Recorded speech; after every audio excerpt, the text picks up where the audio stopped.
I'd like to give the word to Dominic Grandjean from Zurich. He's author and co-author, I should say, of a very deep diving research into participation and decentralization of the consensus layer. They do a really nice comparison of what they call an optimistic view and a pessimistic view of Lido stake share. And from like we saw the report and we like the first thing we said is we have to invite these people to the node operator community call because this is a really good breakdown of what's going on, and really excited to have them now. We had to skip a few calls because we couldn't find a time where they had availability, but we're glad they made it in the end. So Dominic, if you're ready, please kick it off. Okay, thanks for the invitation. Can you see my screen? Yes, sir, we can. Perfect. So, welcome, and I would say let's have a look what those proposals and attestations on chain can actually tell us about the participation and decentralization of the Ethereum beacon chain. And I would say we jump right in. I want to give you a bit of a background. Roughly 1 year ago, I started my master thesis at ETH Zurich, and during which I looked at DDoS attacks on Ethereum validators. More specifically, I tried to find instances where validators or validator entities try to attack other validator entities to basically maximize their profits. And while doing so, we had to do a lot of entity clustering, and we mainly used the rated.network labeling set, as well as labels from Etherscan and Beacon Chain, and some of our own labels we have. And this then led us basically to looking at decentralization of the Beacon Chain itself, and the participation and all that around, including consensus clients. And there are two papers, two different versions of those papers. If you have seen one, then you probably have seen the first one. And I'm now mainly talking about the second one, where we introduced or look at LSTs and the optimistic and pessimistic viewpoint. So I would say, let's start on the basics. Let's start with proposals.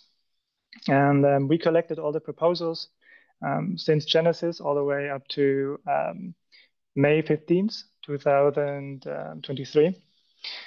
And what we can see in this plot is we have the successful proposals, missed proposals, and also the orphan blocks in front of us here. It is important to note that this graph on the y-axis starts at 90%, so it looks worse than it actually is.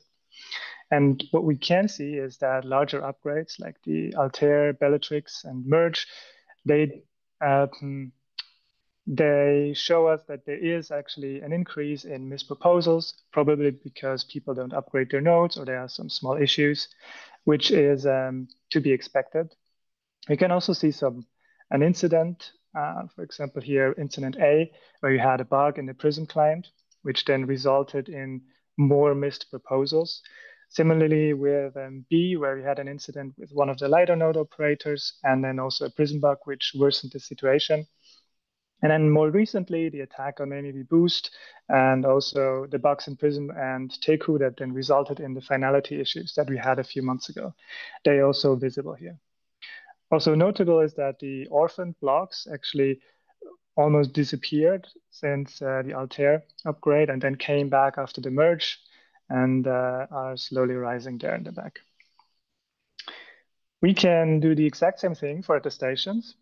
And in this case, it looks a bit more choppy, but it's very similar.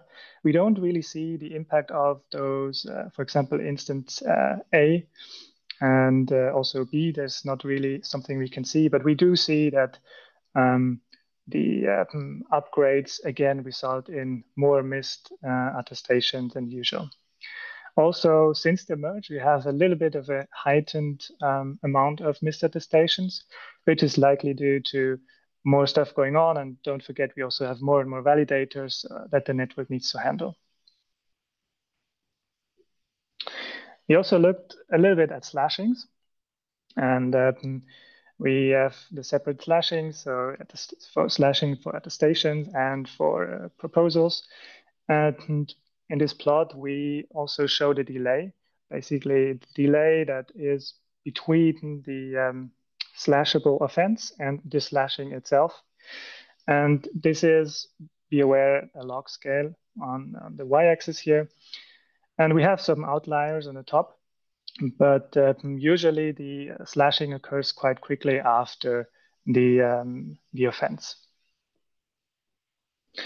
We also had a quick look at the consensus client distribution, and this is actually looking quite good. So we see that, yeah, Prism, at the time dominant consensus layer client, really lost some of its market share, and we can even see a little bit of Lodestar up in the top right corner, and that will hopefully also grow a little bit in the coming years. We again see this incident B quite significantly here, where yeah, we had the incident with Lido, and this is due to some of those Prism clients just not being there, and therefore just quickly this loss of market share, which after the fix just went right back up there. Okay, let's talk a bit more about the clustering of validators into entities. And as I said, we used some data sets there and did that clustering. And in this plot, we see the top 70 of those entities that are actually staking on the beacon chain. And we colored the top 5 entities here. And what we definitely see is that over time, the dominant Coinbase, Kraken, and Binance, the dominant centralized staking providers, really had lost market share that got gobbled up by Lido. And this trend is definitely clear here, and we will see how that continues. And now that Lido is at the 33% mark, if there is somebody else that tries to take away that market share, or if Lido is actually just continuing as it is right now. We looked at the success rates of entities. So we said, okay, let's look at larger versus smaller entities. Do we see any differences here for the success rate? So having how many successful proposals or attestations do they have if we compare them? And for us, the threshold here in this plot is 1,000 validators per entity. So a large entity seems to have a better success rate, especially for attestations, which does make sense because usually they also have better hardware and they have some fail-safe mechanisms in place, hopefully. And this is noticeable here for the attestations. However, both for proposals and attestations, we see for large and small entities that, yeah, it is above 98%. So very high for both of them. But yeah, larger entities do make more in this case, and that's something we can see. Also interesting when we look at the proposals, and at the proposals where you have proposal success rate equals 0, we do have some validators from larger entities that are down there. And this is basically due to some validators, and again, this is log scale, so it is too large in perspective. And this is due to validators that belong to large validator entity groups, that their first proposal is basically a miss. And in that case, they can stay there for months until they get their second chance. And this is why we have a heightened amount there. And if they, as a second proposal, succeed, then they go all the way to 50%. And this is why we have another small peak there. And then they move up the ladder as they go. So clustering validators into entities for centralized staking providers is actually fairly easy. So for Coinbase, you just take those addresses and you say that's one entity, and that makes sense, and that's simple. However, for LSTs, it's much more difficult. And what we did is we wanted to define boundaries, an upper and basically a lower bound, where we look from the vantage point of the Ethereum blockchain. And we define an optimistic and a pessimistic view. So what we say that at the time, when we basically finished the data set, Lido had 30 operators. So in the optimistic view, we say, okay, all the LSTs, they are separate, or in the case of Lido, we have those separate operators, so 30 separate operators. And in that case, we say, okay, they are really separate, so they're using different hardware, they're using different, let's say, contracts. They don't use the same governance. And on the other hand, the other extreme would really be, okay, it's all the same governance, it's the same contracts below. They don't want to collude. No, this is the opposite.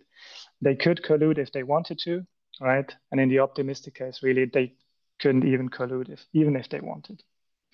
And we do this with all the LSTs, so also Rocket Pool and Swell. And what we then can do is we can basically go through history and see, okay, what actually are those boundaries? And we started with proposal sequences.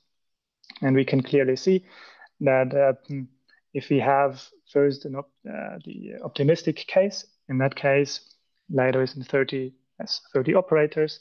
In that case, those 6, 7, and 8 blocks in a row, they're mainly generated by Kraken and Coinbase, which are still large in that case. However, when we go into the pessimistic case, then all the chances above, so 9, 10, 11, all the way up to 13 blocks in a row, this is then basically something that Lido can use to their advantage. And why is this important? This is important because this allows for multi-block MEV, which, if it is exploited, can hurt the network as a whole. So this should not be underestimated. We then also looked at some coefficients. We start with the Gini coefficient. The Gini coefficient basically gives us a value for inequality. And this value is between 0 and 1. With 0 being we have minimum inequality and 1 being maximum inequality. And we compare that to the proof of work era. And what we do note is that we have basically, since the merge, those two numbers diverge and then flattening out over time. And we don't really see a big difference between the optimistic and pessimistic vantage point in this plot here.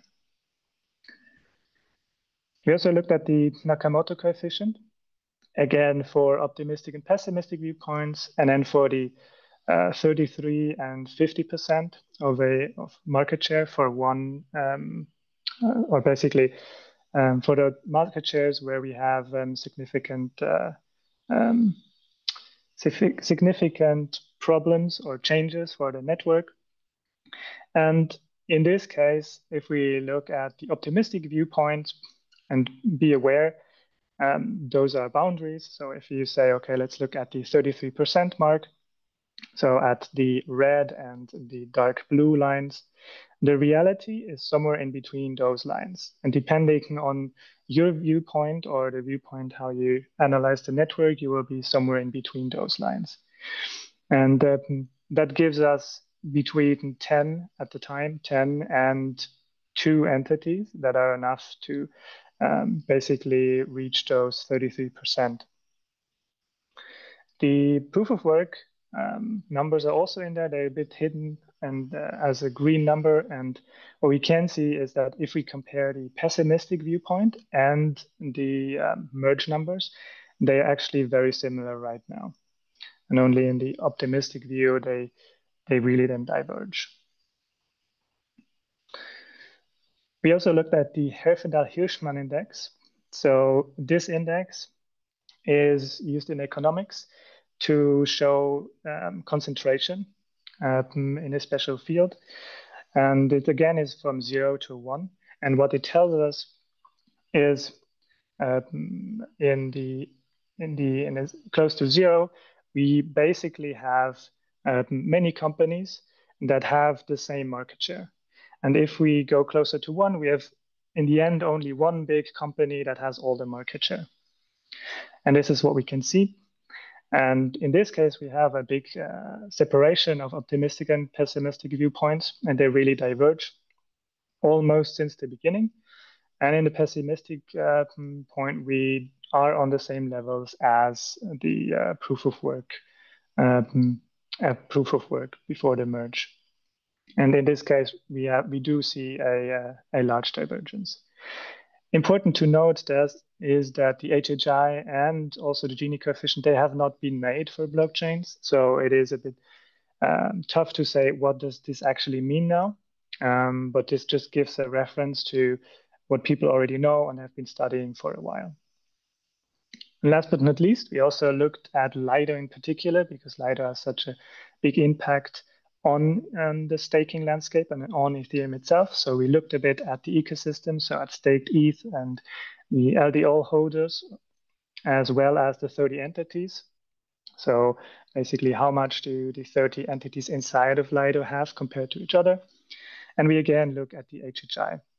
What we do see is that over time, the HHI is reduced, and at the moment we are maybe a bit plateauing, but that's definitely a good sign. Overall, if we look at the value of the HHI, this value is higher than the general network, which also does make sense because it's a subset of the whole, but that is definitely notable.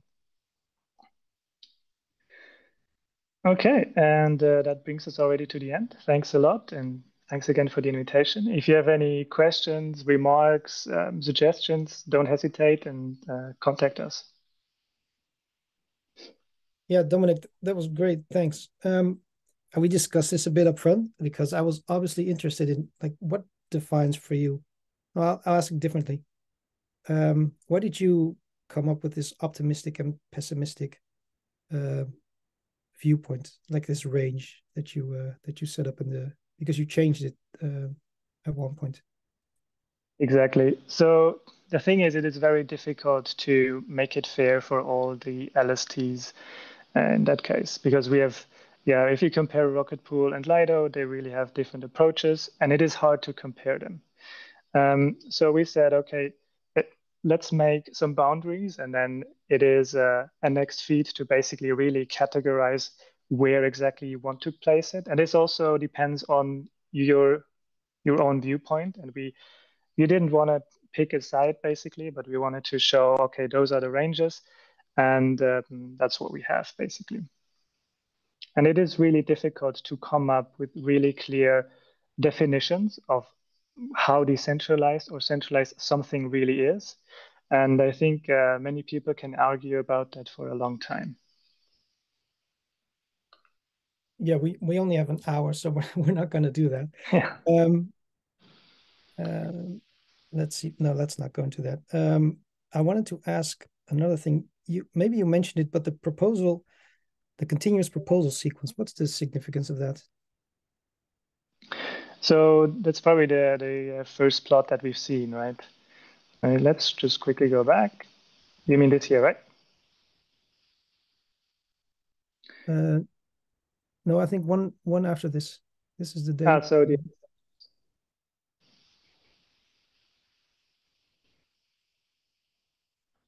it said continuous proposal sequence.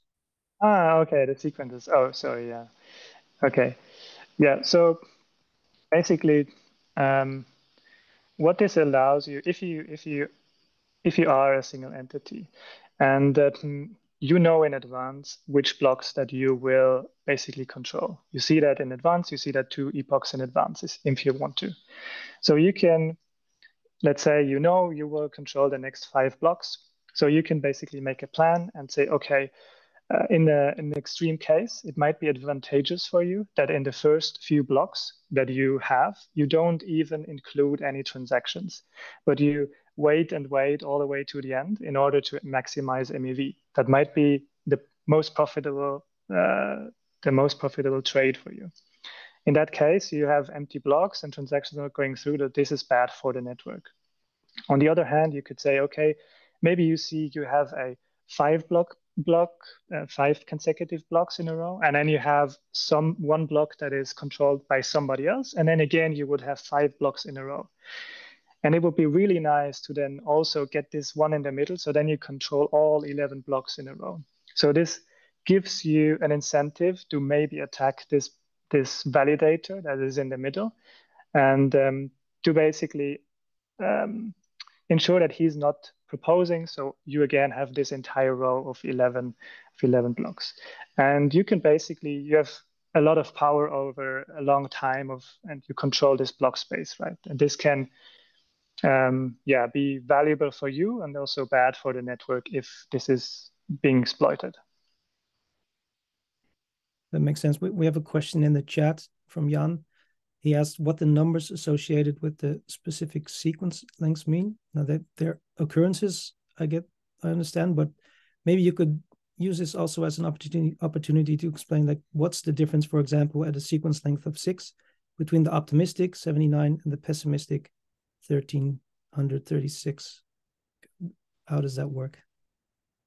Yes, so basically the sequence length is really the number of consecutive blocks that a validator entity has, right? So in the example before, 5 would be the sequence length. So this entity controls 5 blocks in a row and knows that in advance. And in this case, if you look at the optimistic row, in that case, we had 498 of those occurrences where one entity had this sequence length, like this exact length, not longer. And this is basically, how this is by many entities. So this could be Coinbase and then 200 by Kraken, and this is just added up, basically. And then the same for the pessimistic viewpoint, but again, in this case, we combined Lido as one entity, and this is then what we get. Okay, that's very interesting. Did you look at any other ways? Because this would require collusion in the pessimistic version, and in optimistic, there's no collusion at all between, well, in this case, Lido node operators.